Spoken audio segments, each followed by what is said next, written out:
I'm going to call Kelvin Davis.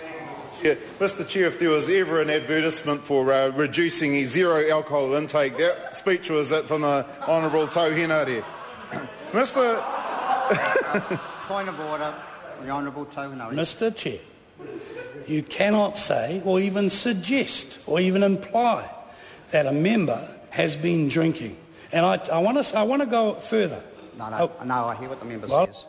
No, I hear what the member says. I'll just remind members to be very careful about what one says. Can we just have a debate on part one?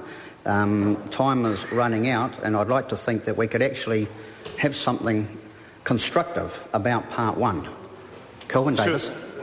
A point of order, the Honourable I seek leave to make a personal statement to the House. Leave about what? About the accusation that has been made. Leave aside for that purpose. Is there any objection? There is no objection. Mr Speaker, I want to make and go on record as saying that I have never and will never take a drink or even look like I take a drink. Everybody that I know that knows me, sir, knows that I actually hardly ever touch a drop of the devil's water. Kelvin Davis. To apologise, we all realise he was sober when he made that speech.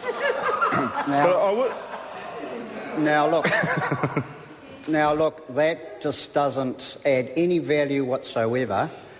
No, it doesn't add any value whatsoever. The member has made a personal statement. That's the end of the matter, and let's keep it on those terms. Kelvin Davis. Okay, I do apologise for any offence taken, or for the offence that was taken. And I'd also like to take issue, Mr Chair, with what the Minister, Stephen Joyce, said about this is simply a transport issue, because it isn't, Mr Chair.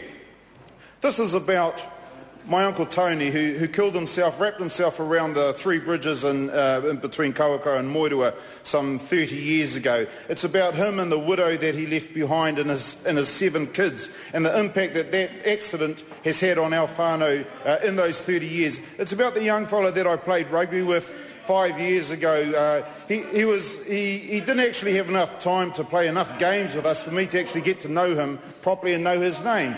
I played rugby with him one Saturday. The next morning at 7 o'clock, he too wrapped himself around a bridge in the Waipapakoti. It's about the young fella whose tangi I attended in the valley across from where I come from, who had an accident and who when you looked at him in his casket, his head had actually been caved in. And Mr Speaker, this is what it's about. It's about people and the lives and the impact of those deaths on their families. That's what it's about. It's not simply about just getting in a car or on a motorbike and travelling from point A to point B. This is about people's lives, and that's why you have to get it right.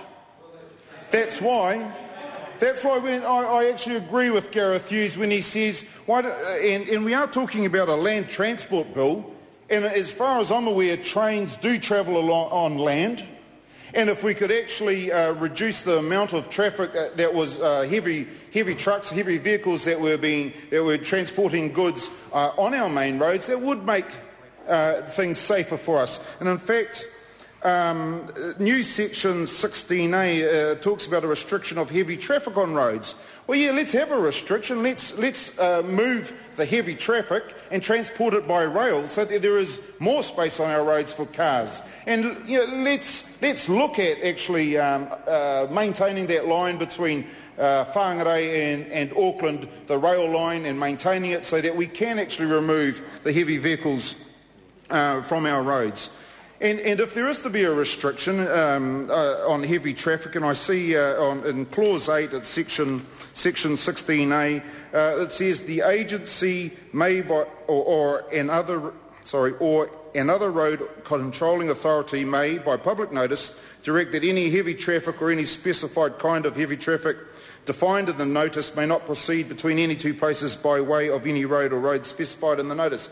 Look, I would like to put in a plea for those of us who live north who live in Kaitaia in the far north, that one of those points that heavy traffic may not travel between is Victoria Valley, and the other point that heavy traffic can't travel to is Mangamuka Bridge, because in between there's 13 kilometres of windy Northland Road, alluvial clay that just cannot handle this heavy traffic.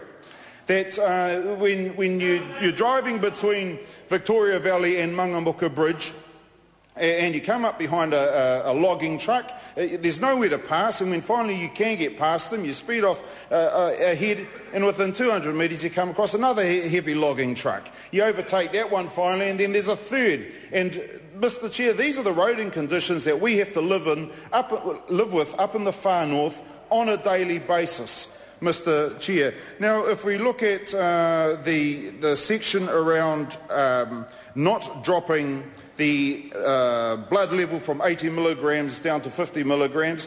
Look, what evidence do we need other than looking in the newspapers and on the news every day and seeing the accidents and the fatalities? If we need evidence, why don't we just look at the news? That's the evidence we need. We don't need all these long reports to see what's happening to people. Sorry? Who cares what Michael Woodhouse thinks? Who really cares what he thinks? Okay? Because Michael Woodhouse is so removed, like this national government, so removed from reality that they actually don't know what's going on. Call Dr. Jackie Blue.